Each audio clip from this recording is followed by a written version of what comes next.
In today's video, I will be explaining how you can add students onto TutorCruncher. So to create a new student on TutorCruncher, we navigate to People, Students, Create New Student, and you can add the student information here. If you already have a client that is associated with the student on TutorCruncher, then you can choose that client here.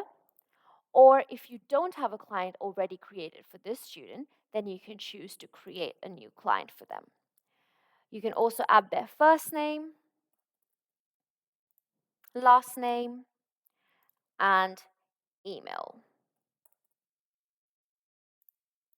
So this is the email where they will be sent a welcome email when you've created the user.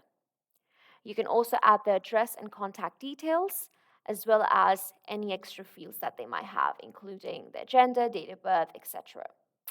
Once you filled out this information, click Submit, and a welcome email will be sent to the student. Another way to create a student is through a client profile. So this is only when you already have a client created on TutorCruncher for this student. So you go to a client,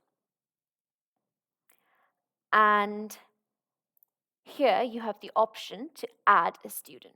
So you can just click Add, and you can add a student for this client. So this student will be associated with Steve Lee automatically, and all the information will be pre-filled.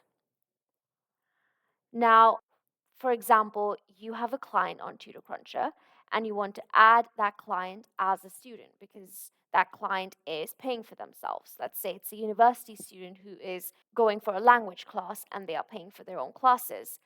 In that case, you go to the client, you go to Actions, and add the client as a student. When you click on this, Steve Lee will be added as a student on TutorCruncher. To check this, we go to Students, and Steve Lee is now a student. So these are some ways that you can add a new student onto TutorCruncher.